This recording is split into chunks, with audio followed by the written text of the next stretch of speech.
Bonjour à tous. Aujourd'hui, nous allons travailler sur Power BI. Power BI, c'est un logiciel qui permet de faire l'analyse des données. Donc, avec Power BI, c'est quoi Power BI? Power BI, qu'est-ce que c'est? C'est les services d'analyse commerciale de Microsoft. En fait, Power BI permet de transformer les sources de données en informations visuelles et interactives.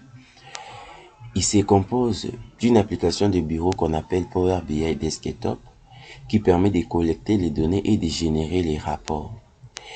D'un service SaaS qu'on appelle Power BI Service, donc il a un service cloud qui permet à ce qu'on puisse prendre les ressources de Power BI Desktop dans le fichier et puis on peut l'héberger dans les clouds. Et puis il se compose aussi d'une application mobile Power BI pour des appareils Windows, iOS et Android. Donc les étapes de Power BI, c'est collecter, c'est-à-dire inspecter les données, les fusionner. On le fait avec Power Query. Deuxièmement, il faut se modéliser, donc arranger la structure des tables si possible avec Power Pivot. Restituer, donc générer des graphiques avec Power View.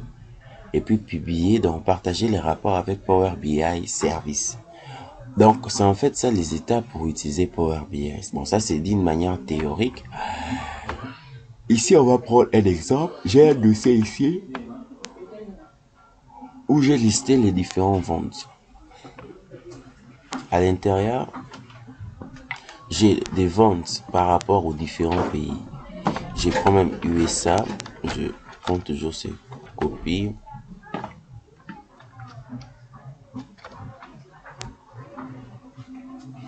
Donc, ici, j'ai les ventes par rapport à la Belgique. J'ai un fichier. Donc, j'ai un classeur où j'ai listé les ventes par rapport aux différents pays. Donc, j'ai 3 classeurs.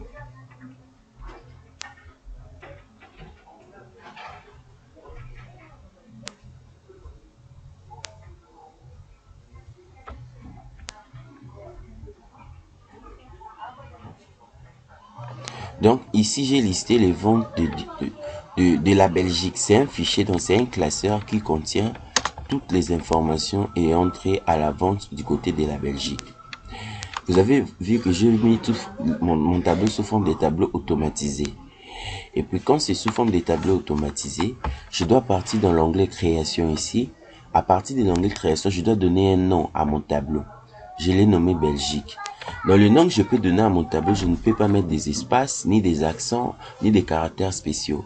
Donc ça, c'est un tableau. Et au niveau des Power BI, les tableaux doivent avoir un nom qui correspond à ce à quoi il est appelé à faire comme tâche. Il le prend comme une table. Donc j'ai une table qui s'appelle Belgique. La table est mise sous forme de tableau automatisé et il contient plusieurs enregistrements. Au niveau de la RDC aussi,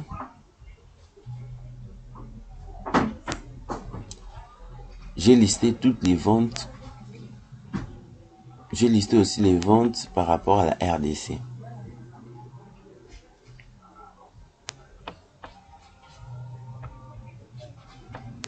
Donc, j'ai listé aussi les ventes par rapport à la RDC. Bilo tout est na RDC. Et nous avons toujours un réflexe sur na onglet création. Onglet création s'affiche à ce que vous avez banda tableau. Donc, il s'affiche à ce que vous avez banda tableau. L'onglet s'affiche que si tu es dans le tableau. Et puis, c'est ici, au côté du nom du tableau, que tu peux me donner un nom. Donc, je l'ai nommé RDC. Au troisième pays ici, c'est l'USA.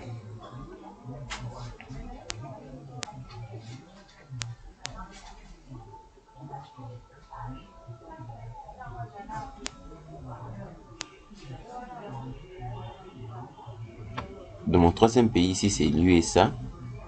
Donc ici, j'ai listé toutes les ventes.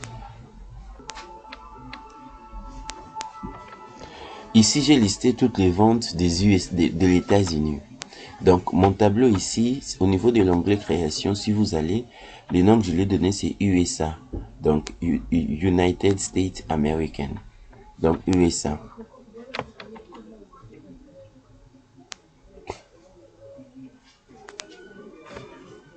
Donc, ça, c'est un tableau où j'ai listé toutes les ventes, mais par rapport aux États-Unis.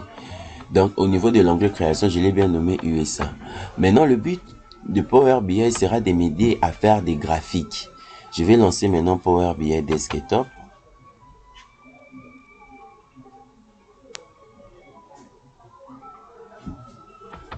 Donc, quand on lance Power BI, on atterrit dans cette interface.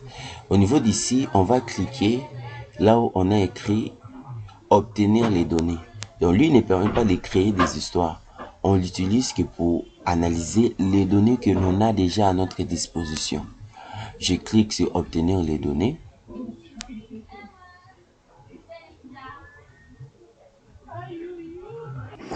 À partir d'ici, ici, il a listé tous les fichiers qui lui peut être entré en contact. Une base de données MySQL, une base de données Oracle, Access. Donc là, c'est le format des données qu'il prend en charge. Je vais toujours cliquer sur classeur Excel. Je vais me connecter à Excel. Et puis à partir d'ici, je vais rechercher maintenant mon classeur. Les classeurs dont je vous ai parlé concernant les ventes, tout.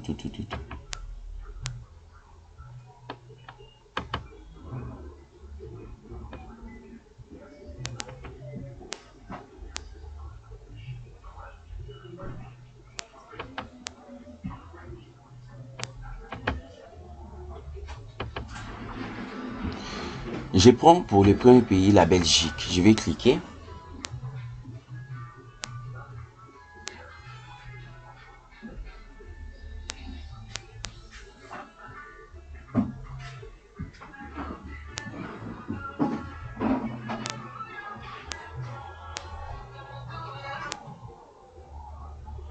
Bien sûr. Bien sûr.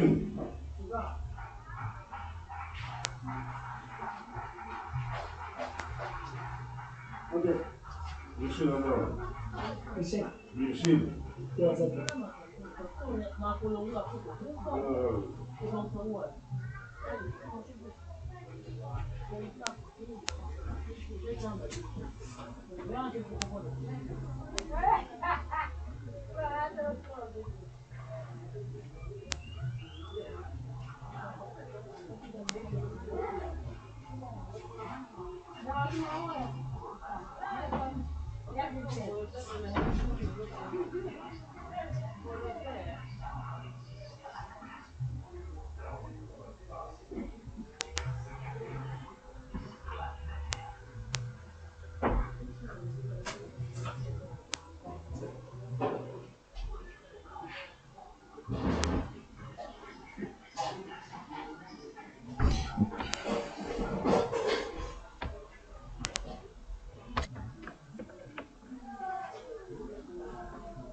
Donc, je vais ajouter une nouvelle source de données. Donc, j'avais cliqué sur nouvelle source de données, classeur Excel, pour ajouter une autre vente. Si je mets par exemple la RDC, OK.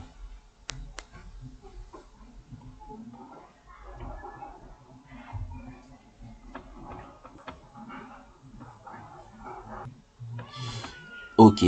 Donc, je clique sur RDC.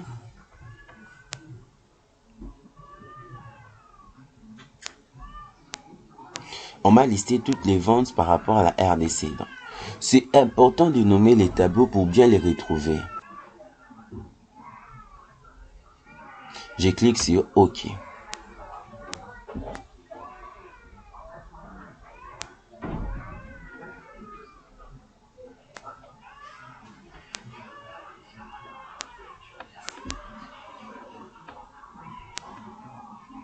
Et puis, je vais encore ajouter une nouvelle source de données pour ajouter un autre pays. Donc, le dernier pays. Donc, c'est 3 fichiers séparés. Et donc, j'ai la RDC, la Belgique. Ici aussi, j'ajoute l'USA. J'ouvre.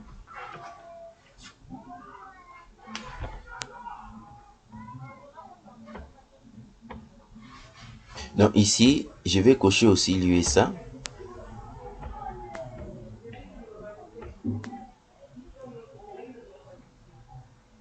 Donc, je suis dans Power Query. Après, je vais appuyer sur OK. Le but maintenant, je vais fusionner chaque fichier pour que comme un fichier manquant. Donc, fusionner ce qu'on va afficher, chaque fichier pour comme un fichier manquant. Je vais faire quoi? Je vais aller au niveau de l'onglet transformer.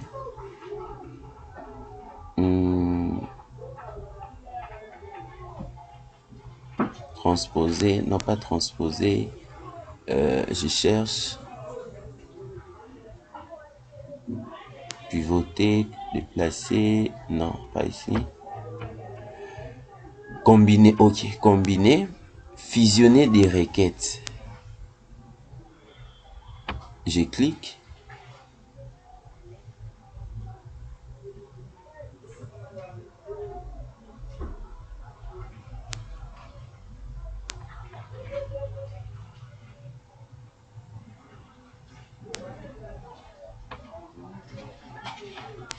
Ah non, non, non, pas ici, excusez-moi. Bonjour. Combiner, ajouter des requêtes.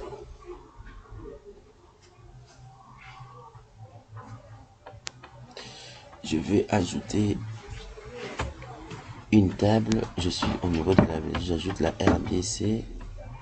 Et puis OK. Donc, je suis en train de fusionner.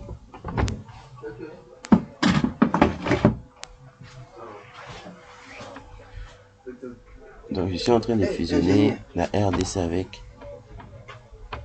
mon Nzambe. Donc, j'ai fusionné. Ici, auparavant, vous voyez, auparavant, on avait seulement écrit Belgique ici, au niveau d'ici. Mais, quand je clique sur requête ajouter, j'ai ajouté la requête par rapport à, donc j'ai combiné la Belgique avec l'USA. La combinaison s'est fait facilement parce qu'ils ont le même champ, c'est-à-dire ils ont le même colonne. Date, produit, commercial, quantité vendue et puis les chiffres d'affaires générés. Je vais aussi combiner, ajouter des requêtes. Je vais aussi les combiner avec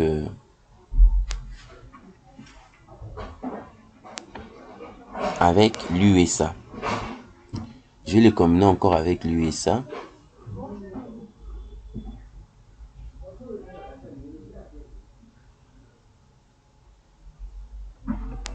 Donc, au niveau de la Belgique, je l'ai combiné avec la RDC. Et puis, je l'ai encore combiné avec l'USA. La combinaison s'est faite avec facilité parce qu'ils ont le même données. Donc, basé na information ndenge moko. Yango wana na fusion et ça lit facilement.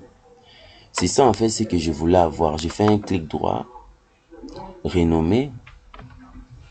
J'écris sales. J'écris global sales. Donc, vente globale. Hein. Global sales. Donc, vente globale. Enter. Donc, vu que j'ai fini tout ce que je devais faire au niveau de Power Query, je peux maintenant facilement aller sur Power View pour la génération du graphique. Je vais fermer et appliquer. Donc, ça charge déjà les ressources. Ça prend les données qui étaient au niveau de Power Query. Et puis, automatiquement, ça commence à les charger au niveau de Power View. J'attends seulement la fin du chargement. Donc, ça m'a chargé mes données. Maintenant, je veux faire le choix du graphique. Je clique d'abord sur Matrice pour faire le choix du graphique. Donc, c'est à toi de choisir les graphiques que tu veux utiliser. automatiquement le graphique est mis à niveau 1. Maintenant, c'est à moi de spécifier maintenant les axes des coordonnées. Global Sales. Donc je clique sur Global. Ici, un graphique, je souhaite avoir et les chiffres qu'ils ont. Les chiffres d'affaires qu'ils ont générés.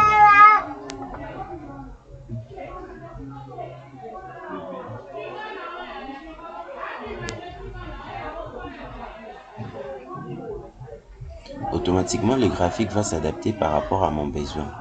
Donc ici, j'ai un tableau, on a listé les noms des vendeurs.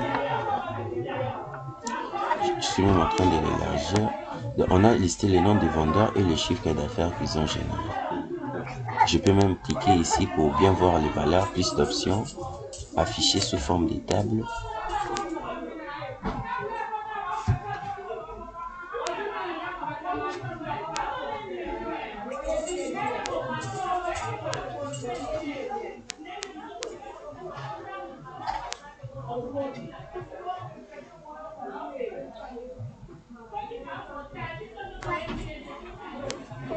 Donc ici, on m'a retracé vraiment le nom de tous les vendeurs et les chiffres d'affaires qu'ils ont générés. Là, c'est par rapport à mon premier graphique. Donc, on m'a listé le nom de tous les vendeurs et les chiffres d'affaires qu'ils ont générés. Et par exemple, si je veux insérer une image, je clique sur insérer.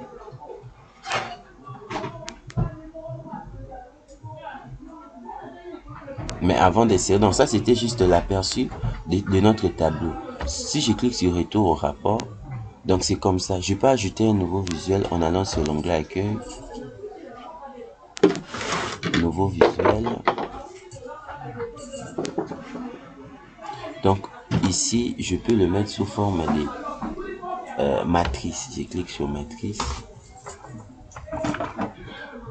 Donc table plutôt, je clique sur table.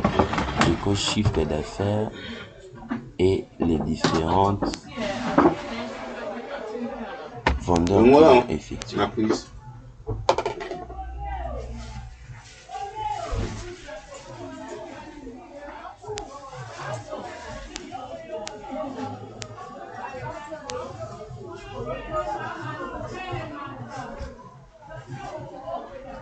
Donc, on m'a listé les vendeurs et les chiffres d'affaires qu'ils ont générés. Je peux encore ajouter un autre graphique en cliquant sur nouveau visuel. Je choisis par exemple secteur. Ici, je vais prendre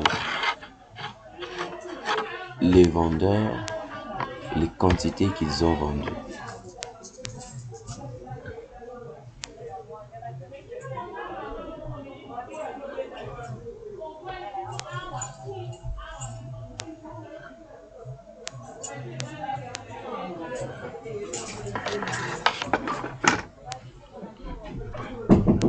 Donc, les vendeurs et les quantités qu'ils ont vendues.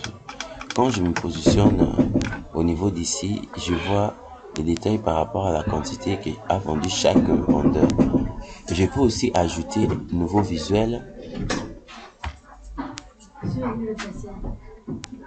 Je peux ajouter par exemple courbe. Ici, je peux dire que je veux ajouter les vendeurs et les produits qu'ils ont vendus ainsi que les quantités vendues.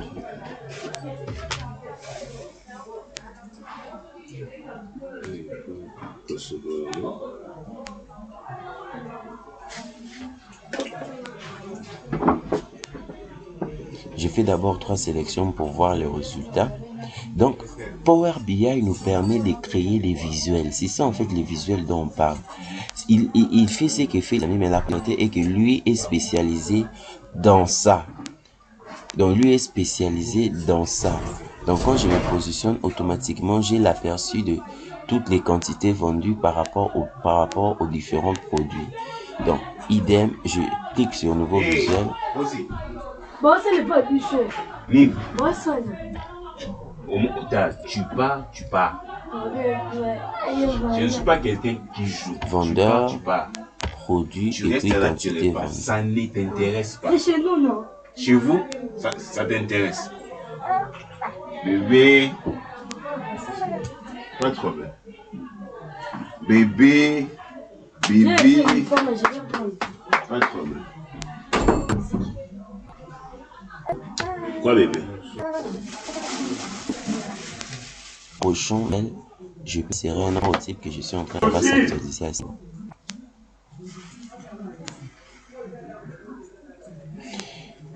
Donc, je peux cliquer sur insérer ici.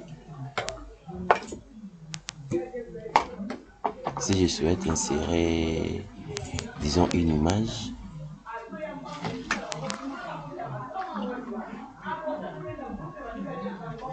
je clique par exemple sur image. Je souhaite insérer comme un logo, tout, je clique. Je vais double-cliquer.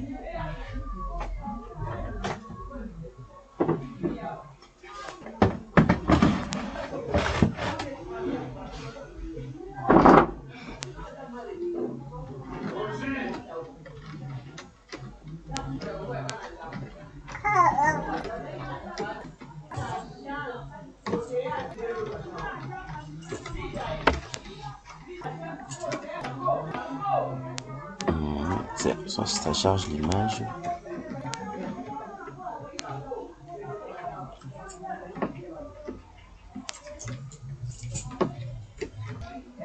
Donc l'image est là. J'ai inséré une image. Je peux même aller au niveau de l'angle format.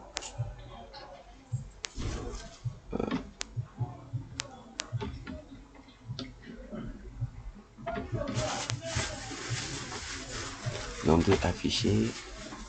Je peux choisir une couleur de fond. Par exemple cette couleur. Arrête. Les enfants.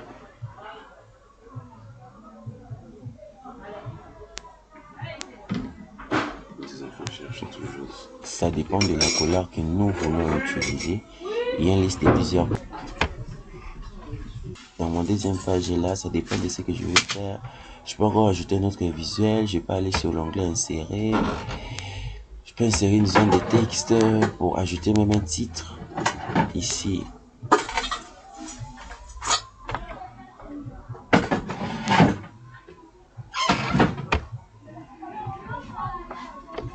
Par exemple, je peux écrire un rapport de vente global.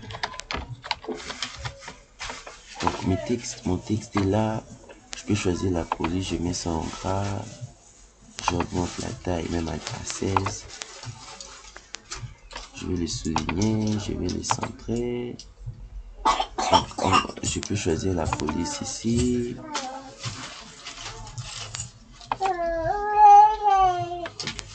Je peux élargir ça comme ça.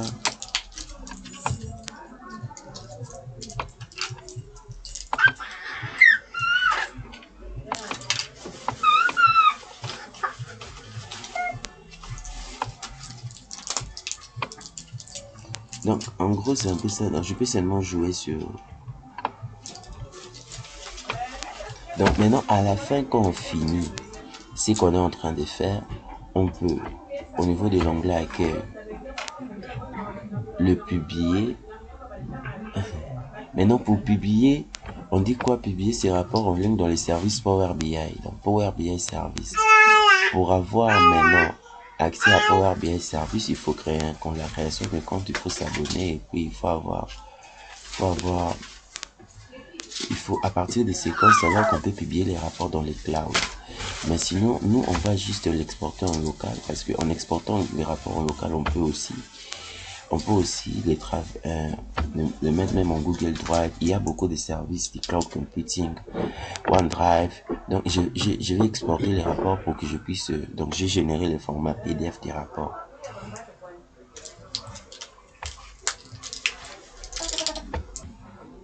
Donc, en gros, c'était un peu ça. Comment on peut créer un rapport à partir des Power BI et puis générer un format PDF. Donc, c'est un logiciel vaste. Et au moins les parties essentielles que nous avons vues. Merci.